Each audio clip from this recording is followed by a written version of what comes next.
we find a few things with online video relative to TV. One is that the ad load is much lower. So it's typically one ad to one piece of content. Therefore, people are more willing to sit through it. But not only that, in the TV world, with almost 50% DVR penetration, skipping ads is commonplace. Online, for the majority of the time, you cannot skip ads.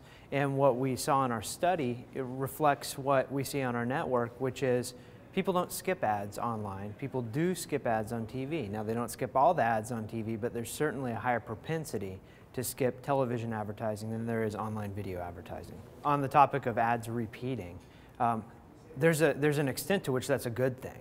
So what we found, and our research plays it out, is that there's an effective exposure level, meaning that for a brand, you typically have to reach your audience 3 or more, 6 or more times with the same message for it to really make an impact. Now, that can cut across both TV and online, having a combined effect to reach them 3, 4, 5, 6 times. But repeated exposure is typically a good thing until you get to a level of diminishing returns. I think that we could increase the ad load in online video. I think a lot of the data suggests that that's the case. However, I don't think it would be a good thing for online video to replicate the ad load that you see in TV. We're almost to the point of 40% ad load in an hour-long TV episode. I don't think that would be tolerable in the online space. One of the things that we saw prior to doing this study is there was a general perception that younger, more technically inclined males made up the majority of online video viewers. But what our study shows, and what I think we see in our daily lives, is that online video has really reached a point of mass market penetration. So what we found in our study is one of the fastest growing segments for online video is actually female, 35 to 54.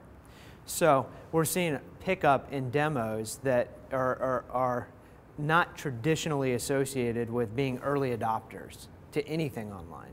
And we're seeing explosive growth in those areas. In terms of the advertisers that we're seeing, I'd say it very closely today mirrors what you're seeing on television. So where we were seeing, CPG being the predominant advertisers in online video, they still make up a big share of online video advertising, but we see ads on our network across categories. If you watch an hour-long episode of Primetime, look at the advertisers that you see there. Those are essentially the same advertisers you're going to find in online video today.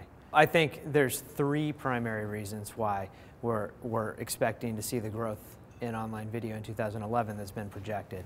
One of the reasons is consumption patterns are just simply changing. People are spending more and more time on different devices other than the television. And by the way, when they are in front of the television, they typically have a second device on their lap.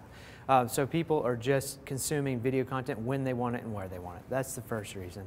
The second reason is if you look on an impression per impression basis, and we have the research to support this, but impression per impression, online video performs better than TV. It's that more lean forward, more engaged audience. So if you can only run one spot and choose TV or online video clearly seems to be where you're going to get the most bang for your buck. And then third, which I think is by far the most important reason, is that if you take a major advertiser's TV plan and you reallocate a portion of that budget into online video, we see ROI increase dramatically. ROI is measured by total reach, effective reach, cross-platform reach, and even CPM decreasing. We're seeing all those effects when you can reach people through online video and TV combined. So it's the concept of 1 + 1 = 3. We firmly believe that TV is still a viable and important medium. We think TV works better when used in conjunction with online video.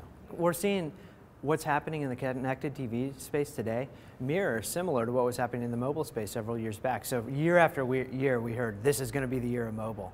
And right, the year of mobile didn't really come until iPhone launched, Android followed. So I think we're seeing the same thing in the online, or in the connected TV space, where you have a lot of demand for that capability. You have a lot of manufacturers trying to perfect their offering in the space. And I think someone's going to get it right.